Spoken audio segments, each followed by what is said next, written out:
All right, friends, so this is the third and final video on the angle series. So in this video, we're going to talk about how to find the measurement when you are composing and decomposing angles. Now, those are two fancy words, and if you don't know them, compose basically means to put together, and decompose basically means to take apart.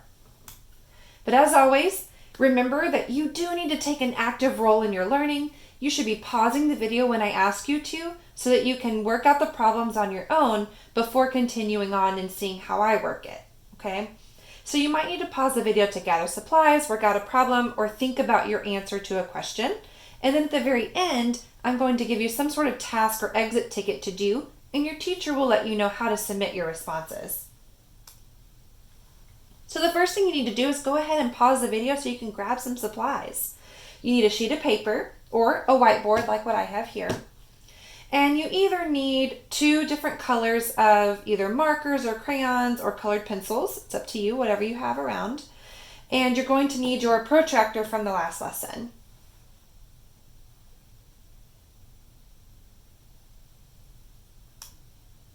All right, so once you have your supplies, what I want you to do is to pause the video and build an angle. It can be any angle you want, whatever size you want it to be. So you're going to draw it. You're going to label it using the same points that I have here. You're going to use your protractor to measure it, and you're going to label the measure of your angle. Now remember, it doesn't need to look like mine. It can be bigger, it can be smaller. That's up to you. But go ahead and pause the video and use one color to draw your angle.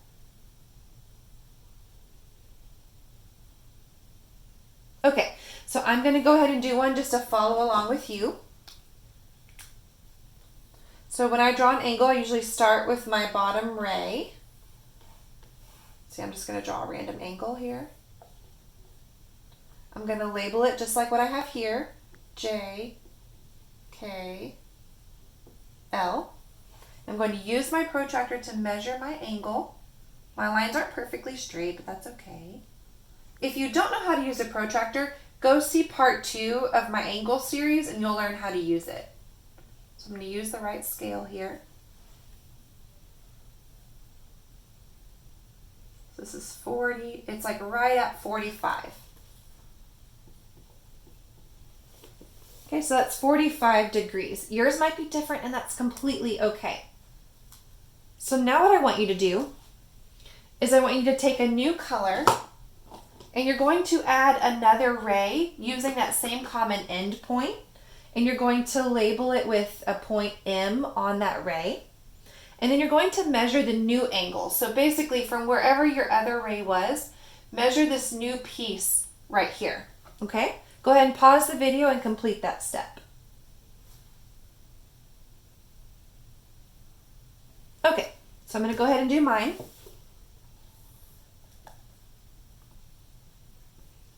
Label it M. I'm going to use my protractor to measure it.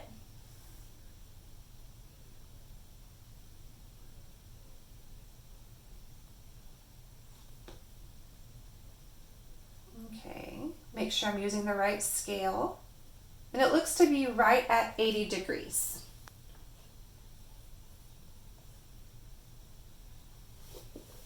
Okay, perfect. Now again, yours might be different, and that's okay. I just wanted to follow along with you guys. Okay, so now what I want you to do is to pause the video and think about, without using the protractor, how you could figure out the measure of angle MKL. Okay, so just think about it for a minute. You know the measure of JKL, you know the measure of MKJ.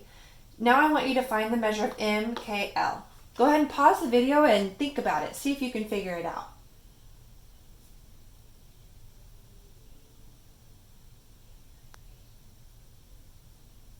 All right, so in order to find the measure of this larger angle here, I basically would need to combine the parts to find the total. So this part right here is 45 degrees. This part right here is 80 degrees. Notice how if I add those two parts together, I have the total angle measure. So I'm just going to do some simple addition. So if I measured that full angle, it should be pretty close to 125 degrees. I'm going to go ahead and find out, see if I'm close.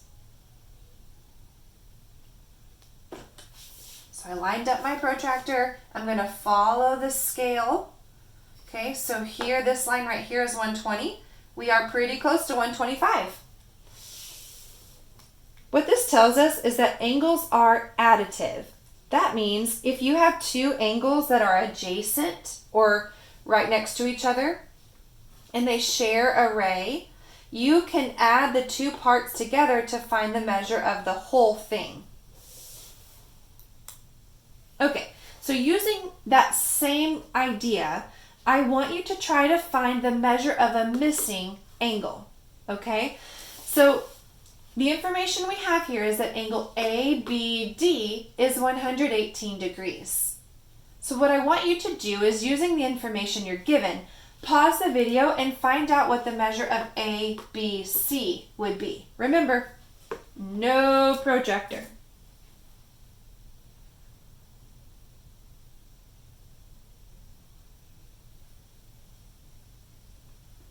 All right, let's see how you did. Forgot my eraser on this one. Okay. So I know the measure of the whole thing is 118. Okay? I'm just going to sketch it. This whole thing is 118 degrees, right? Well, I know this one part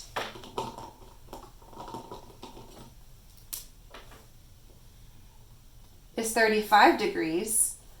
So what I have to do to find this missing part over here, I have to take 35 away from the total, away from 118, in order to find that missing part.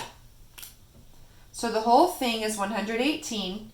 I need to take away 35 and just do some simple subtraction in order to find my missing part. 8 minus 5 is 3. 11 minus 3 is 8. So that tells me my missing part right here is 83 degrees. Okay, so as your exit ticket, you're going to complete some problems that are very similar to the ones we just did. If you need to rewind or backtrack the video and watch those examples again, you absolutely can, to remind yourself how to solve problems like this. What I want you to do for the first problem is find the measure of TSU if the measure of RSU is 130 degrees. Forgive me for not having the degree symbol there. Okay, so you're given the information about the whole angle and you're given information about one part. You're trying to find the missing angle measure.